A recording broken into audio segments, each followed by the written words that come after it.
Okay, welcome to another Orbiter 2010 video. And in this video, I am here with Dimitri again. We're going to learn a kind of a combination of how to combine IMFD with TransX to do some flight planning that's maybe a little bit more sophisticated. I'm going to go ahead and load this scenario up right now so that it doesn't take quite so long. But I wanted to start outside of that scenario so that you can at least see the intro message. This scenario is going to be a challenge that was set up by flytandem a couple of years ago or so, I suppose it was. And we're just going to kind of walk through the process of how to complete the challenge, but mostly just to demonstrate, how to use IMFD and TransX to do this. So here we are, the scenario is loaded, and Dimitri, if you want to go ahead and let us get started. Okay, so the goal of the scenario is to get back to Earth in 5 months time from right now. And you have a delta V budget of 2000 meters per second. Now, if you try to go directly to Earth from the orbit we are around Venus right now, you will see that you cannot make it. And you can try and do that if you want. You can open up TransX or IMFD, whichever you want. I think IMFD is going to be easier to show that you don't have enough delta V to make the journey. Okay, so let me load IMFD, and I actually just had to shut off our webcams because I noticed that the webcams were blocking the text on the left and the right. Yeah. So for this video, those will be off. Mhm. And we're going to load up IMFD over here. Let me find it. Okay, and I believe, which program are we using to show the delta V? We were going to use the target intercept program first to find the trajectory to Earth. Okay, so let's go ahead and set that up. And I'm now slightly familiar with TransX, so I can do some of this without having to constantly ask, what do I have to do next? So we're going to set up the Earth. And for starters, we need to set the date, but the important thing about the date is that you only have 151 days from the time that the scenario starts. So your upper limit on the date is 51934 plus 151, and that works out to what's the number? 520 something. 520405, something like that. Don't go be above 5205 it should be if we add 151 days. Actually, let me check real quick so I had it in the Yeah, calculator. better do it with a calculator Yeah. in this case. So 51934 plus the date limit, which is 151. It's 52085. Oh, five. That's 151 days. So you don't want to arrive at Earth beyond that date. So as you're setting up the target intercept over here, you cannot exceed the 52085. So you probably want to make 52084 or something like that as your Mhm. limit. So let's go ahead and start adding in some time here to see what happens with the OV, and we can see that's coming down. So we'll continue adding that in. You can even go to 10x if you want. Yeah. And we're getting up to the limit of the date. So let's go back to a 1x adjustment.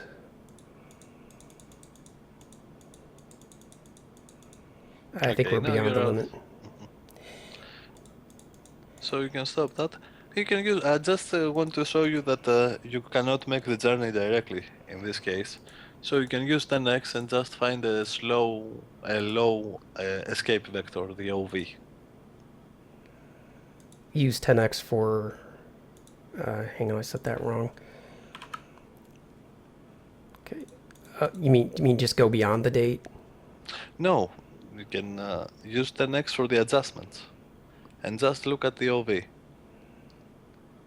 Now you cannot go beyond that. Yeah, I'm not sure what you're saying because the date No. limit is 52085, so we don't want to go Okay, beyond so that. obviously you want to change now the other variable, the date Okay. of departure. And then the date of departure, we have to go forward. You can't go beyond the 00. So set that to 10. So we're saying if we leave a few days from now rather than leaving today, then our OV comes way down. Do an adjustment there. And now you can try the departure and break it back to see if it drops.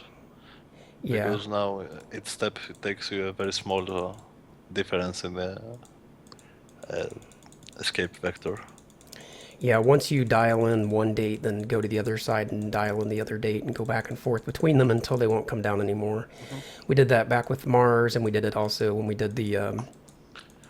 Yeah, with a little bit of practice, you do it automatically and very quickly. You just need to peel your eyes on the escape vector OV, because this is going to dictate how much delta V you're going to need to eject from the planet that you are, and you just change between these two variables. Yeah. So it looks like we're able to adjust the OV by a substantial amount. You can see here it's coming all the way down to 29. Now if we go now, I wonder probably if overshooting the date helps, like it does when you set up the other ones. Yeah, usually it helps. So we're just kind of looking for the low point here. We're not going to actually use this plan if I'm not mistaken, so we probably don't have to Mhm. have the absolute lowest, but this is just to show what what this says you have to have. And it looks like we're about as low as it's going to get now. Yeah, right there. Okay, so on the same side, hit the menu button and press the orbit eject. Okay. And set the course program. Okay, so you can see that if you make a burn in 574.1 thousand Yeah. seconds, so it's probably a couple of orbits around, you need to spend this much delta V in order to get to Earth. The problem is that you don't have that. You have slightly less than that, so you're not going to be able to get to Earth with this burn, and you need to find another way to do it. Now, one thing that you have already noticed is that you are in a high orbit around Venus, Yeah. and one trick that we can do when we usually start from a high orbit around the planet is to actually drop closer to the planet and then make a second burn over there. And there is something to But note about this delta V, by the way. The original version of this challenge had enough delta V, but Dimitri, being the sadistic guy that he is, decided it was too much and that it wasn't challenging enough, so he lowered the delta V down to 2,000. well, of course. So if we drop down to Venus, we're obviously going to accelerate our current velocity is 1,645 around Venus, but if we drop our periapsis all the way down, to just a couple hundred kilometers above the surface, we'll be traveling much faster than that. Yeah. Well, one thing you can remember is that Venus has a very similar mass to Earth. So when you are at a 200-kilometer orbit, when you have a 200-kilometer periapsis at Venus, it's very similar to the velocity that you would have if you were around Earth. But anyway, we can do that in practice and see. But for now, let me just make note of this number, that if we left directly, we would need 2078 meters per second. Yeah, I wrote it down as well.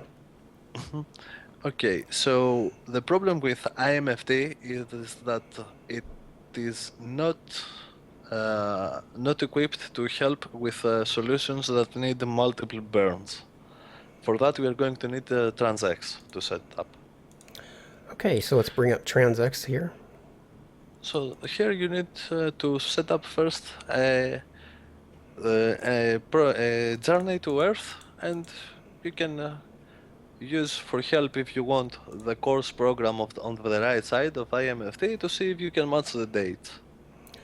Okay, so and we'll use Enjo's new auto minimization features here that'll help us out for starters, and then we'll leave the plane change manual for now. Now for the date, we just want to bump the date forward until probably to 51940, something like that. Well, here you can skip. You can go back to the menu and look at the course program. So you are seeing pretty much the same thing on both MFDs. This is the Sun in the center, the Venus, Earth, and the trajectory that you're going to follow. So you're going to see pretty much similar thing on the left side in TransX this time. Okay. So I'm just moving the date forward to the eject date matches similar to what we have over here. And by doing that, we should have this a similar, our total delta V should be very similar to the OV when we get the dates about matched up. And here they are now. Let's put in, turn on the plane change. Let's go the other way with it. And now bring the date down to smaller setting and bump that around, and there we go. You can see there, now we're hitting Earth, and we have a delta V that's 2872 versus 2876. So it's basically the same, and the date, our eject date is basically the same as what we have over here. Mm-hmm. So now all you need to do is to figure out a way to when is the correct time to drop to Venus. Yeah, how do we figure that out? Well, in TransX we are going to need to see the eject state, the escape plan. So it's going to be the first state. Okay, so we're not going to leave from the place that we're at right now, and we can't really determine that with IMFD. So we're going to go back to the escape stage 1 of TransX, and because it gives us this other view where we have sort of a bird's eye view of Venus and our ship around Venus and the line of nodes and everything. Mm-hmm. So we have already established that you cannot live directly. So if you change the PE distance all the way out to where the spacecraft is now and try to make a burn, you will have a delta V solution pretty similar to what IMFD showed you. So you're not going to be able to perform that solution because you don't have enough delta V. So you need to make a drop to low Venus orbit, and when you arrive at the periapsis of that orbit, you need to make another burn that will get you to Earth. Yeah, so we're here just to help show again. And if you look at orbit MFD on the right, we're here in orbit around Venus, and we're at 114,000 kilometers, almost 115,000 kilometers. So from this orbit, it's not possible to do just a direct burn and go over to Earth. We don't have the delta V for it. We're shy by about 100 meters a second. So in order to get back to Earth, we're going to have to lower one side of our orbit in order to, basically increase our velocity. I guess it'd be to some extent the Oberth effect, because we'll be doing the burn at periapsis. Mm-hmm. But we don't. But the timing of when to do the burn, do we do it now? Do we do it when we're over here or on the other side? That's the thing we have to determine first. Let me set the PE distance to what is it? 6252. Yeah, that's going to be 200 kilometers above Venus. Okay, so 6252, and then if you put E3 on the end, it automatically puts it at 1,000. Okay, so again, on the timing of this, how do we know when to do that? Well, the first thing that you need to try and do is to get the relative inclination to a minimum. Right now you can see that relative to the hypothetical orbit, the perforated orbit, the yellow perforated orbit, the spacecraft is almost retrograde relative to that. And since you cannot change the orbit of the spacecraft, you need to change the orientation of the exact trajectory. Okay, so let's swing that around until our relative inclination comes all the way down. Let me go to a rough setting, it'll be faster. And the lowest relative inclination that we're seeing is about right here. Mm-hmm. Now, this is the lowest, but here's the problem. Now, you can also see where the periapsis of the trajectory is, so where you need to make the burn. So obviously we're going to coast all the way to the opposite side of that. Yeah. Make a retrograde burn to drop to a low periapsis around Venus, and when we arrive at that periapsis, we're going to make a second burn to get to Earth. But the problem right now is that if you coast all the way to the other side of the periapsis and make the retrograde burn, you will still have those 2.9 degrees relative inclination, and the nodes are not going to be anywhere close either to the periapsis or to the apoapsis. They're going to be over here. And since you will be dropping in this direction, I think, I'm not sure. Let me check. Yeah, you will be dropping in this direction. So at this point over here, you're going to be moving pretty fast. And when you're moving fast, it's not wise to make plane changes because they cost a lot. So the best place in your orbit right now to make that correction is going to be right after you make the retrograde burn, because that's going to be when you're moving the slowest. Okay, that makes sense. And so we can see where periapsis, where our burn point's going to be if we look at that perforated yellow line, and you can see where it comes down, gets really close into Venus, and there's like a little dashed yellow line right there that you can kind of see. So that's going to be the burn point. And the You can opposite also side of zoom. that, so we're here. You can also zoom in a little bit with the changing the view Yeah, let's do that. and So see exactly where that point is. Okay. So now you can change the ejector orientation of the trajectory, and even if it does raise your relative inclination a little bit, what you need to do is to get it to pass exactly over the periapsis. So just the eject orientation until that line is laying straight over top, Mhm. like here. Now let's zoom back out real quick so we can see what that looks like on this view.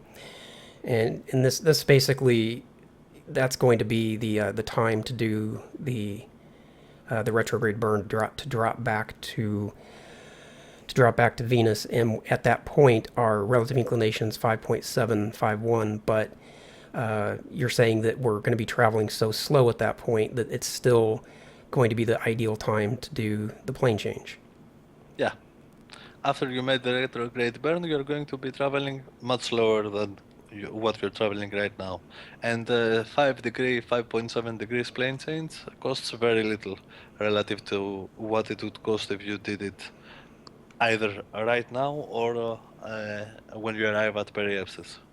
Yeah, yeah. If you get down into periapsis, you're traveling at 9 or 10 kilometers per second, and it would be very expensive at that point. But out here, and it makes sense too to do it after the retrograde burn because you're slowing down even more. Well, the best way would be to combine the plane change and the retrograde burn together. Okay. That's going to cost even less, but the savings are just a few meters per second, and I think it's a little bit too complicated for to figure out exactly how many degrees to pitch up or to pitch down the vessel. We can simply make the retrograde burn so that you are moving slowly, and then try a little bit of RCS first, up or down, to see in which direction you need to make the burn to get the relative inclination to zero, and then orient the spacecraft in that direction and take care of the relative inclination. Yeah, that's interesting. Sometime we'll have to maybe talk about how to do that calculation as far as combining the two burns. But for now, I guess we know when we're going to do the burn and we know how we're going to do it. So I guess we can just warp time forward over to that point. Hmm. Okay, let's go ahead and do that. And we're going the Yeah, we're going. We have to be going retrograde because the inclination is 178.76. yeah, just it threw me off when I saw that. I'm like, wait a minute, the orbit's backwards. Oh yeah, this is Venus. So we're just moving forward at 1,000, actually 10,000. I don't want to go any faster than that. And I'm noticing that the line of nodes and the relative inclination is holding pretty well. It's not jumping around or changing or anything on us. So do we want to get You right up can to the node? Yeah, you can do a quick check just before you get to the node and zoom in one more time a little bit, just in case something changed. Yeah, that's a good idea. So go back to the setup, change scale to view to target, then view over to escape plan. You can see Mhm. that it's basically right there, but we can probably do like one tick of adjustment. Yeah, it's where it needs to be. Yeah. So let's change the setup back to craft. View the Okay, escape and plan. now you go exactly at the node, orient the spacecraft retrograde, and make the burn to drop to around 200 kilometers altitude around Venus. Now, in order to keep track of the periapsis altitude, the best tool at your disposal is the IMFD's map program. Yeah. And one thing to note too, when you get close to the node, get yourself oriented to the retrograde position using the efficient method, which is to use control thrust and yaw the vessel around because there's not enough fuel to waste on rotations and all that type of thing because you've only got 10 kg of RCS fuel. So just make sure that before you get to the node, before you get to the node, you orient the vessel. Yeah, that's the most efficient way to do that. If you have this low RCS fuel.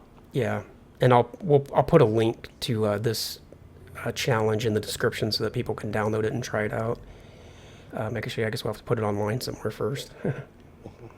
Interplanetary, and we want the delta velocity program now. Not exactly. You want the map program. You want the map and the reference to Venus, so you can keep track of your periapsis altitude. It's already referenced to Venus automatically, Okay. and you can see the periapsis altitude over there, 113.9 million. That's in meters. So that's 113,000 kilometers right now above Venus. We want to drop all the way to 200 kilometers. Oh, that's right. I forgot we were doing that burn first. I'm still thinking about going back to Earth. Mhm. So we actually can calculate how much delta V we're going to have to use to drop down to the 200. You can even do it with the delta velocity program if you connect it right now. Okay, let's do that just as a show. So bring up the delta velocity program on the other side. Go to Connect it to the right side. Okay, let me check the right side real quick and make sure it's not shared. Okay, it's not. And go to the course, delta velocity. Oh, okay. In 100 and in 2 minutes time, it's going to make the burn, and start giving it lots of negative prograde there. I gotta turn the plan on. And you can turn the plan on. You can also something is wrong over here. Yeah, I don't Some know kind what of I'm bug. looking. Give it more delta V. Let's see if it fixes that. Yeah, I think that's taking care of it. No, it's counting in AU, so give it even more, go to 1000. And let's say perhaps we have to close it and open it again. Yeah, some kind of bug. I haven't seen this kind of bug before. Press the menu button and go look at the course side over here On the left side. on the right side. Okay, and on the left side, look at the map. Let's see if that fixes it. Okay. Menu and map. Menu and then unshare the side on the left. Not yet. Let's see if without no, it still has the same problem. So yeah, menu, stop sharing. And now look at the map. Sorry. Now you won't be able to see anything, of course. Now try to share again. And once again the map. No. Huh. Some strange problem there. Well, Yeah, that's okay. We know. I don't think it has happened to me before, but that's okay. Anyway, we're going to look at our trajectory on the fly. We're going to without using the delta velocity program from the burn. Yeah. All right, and it's time to do that, I believe. Let me bring TransX back up on this side. Yeah, we're right at the node, so it's time to do our burn. And let me just... Okay, just keep it. It's not going to take too long, but you may want to keep the retrograde with autopilot. right, let me do that. And stopping that burn momentarily is slightly inefficient, but because you want to burn the full power as long as you can. Okay, and we're watching at a periapsis altitude of to not to go below 200, 150 kilometers. Let's Yeah. go pretty close to.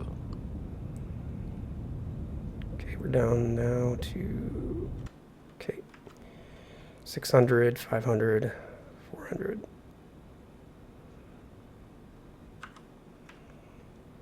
That's why it's a little bit more efficient if you can actually calculate exactly how much delta V you're going to use, and then you can program that number into a burn time calculator and hit burn, because it will burn the full power of the main engines for the whole time, and then bring your PEA down where you want it. So we're at 185.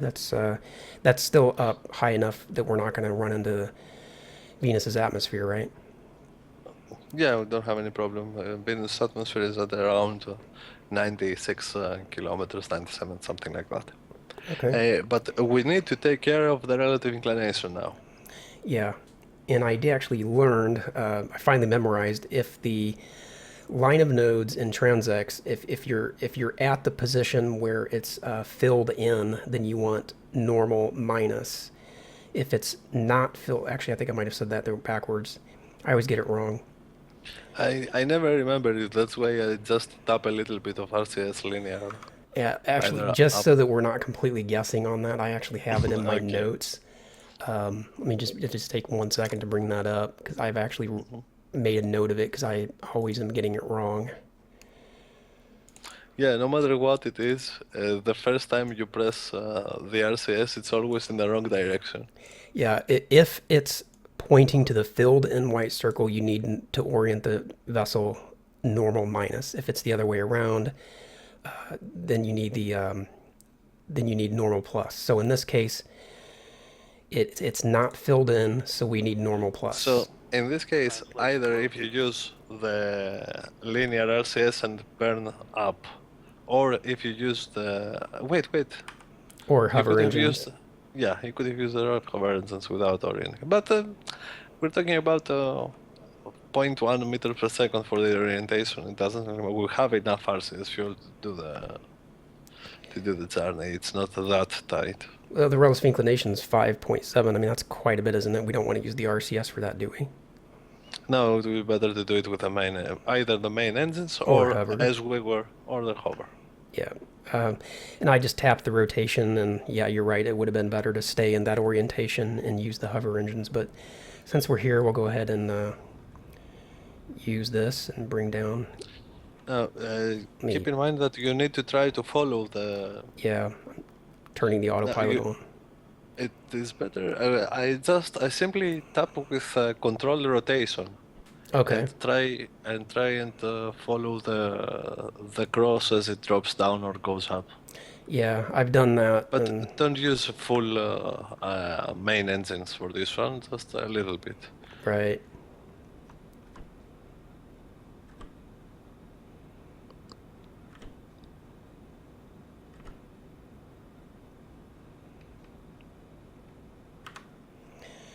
Okay, we are sort of in line. Let me do an adjustment on the line here.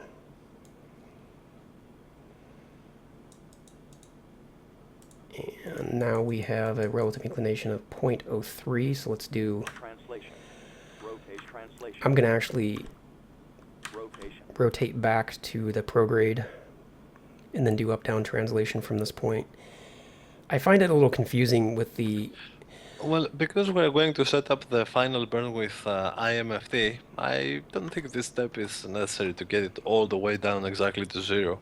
Okay, and it also changes anyway as you go forward. Yeah, As you go forward in your flight, and sometimes it actually is beneficial. I found to keep the relative inclination aired on one side or the other because as you go forward and get closer to periapsis, it will actually come down. yeah. Yep. And sometimes you can calculate the time to periapsis and see the rate that the relative inclination changes. And so you know with which way to make the corrections or when to stop making corrections and actually leave a little bit a relative inclination and it will drop by itself. Yeah. We're actually at 30 minutes on this point of the video. Do you think we can finish it up in just another 10 minutes, or do you want to break it up into another part? I think it would be better to break it in another part because the flight to Earth takes a little bit more corrections than other flights. Okay, that sounds good. If you like this part of the video, please do hit the like button down below. Leave a comment thanking Dimitri. And actually, well, I was going to turn the webcams back on, but it doesn't matter. Leave a comment thanking Dimitri for helping us all out to learn how to use IMFD. And it's cool, too, to learn how to combine IMFD with TransX because, you can't always just rely on IMFD to get the job done. And I'll put a link to his YouTube channel down in the description below, so be sure to check that out. And I will see you in the next part.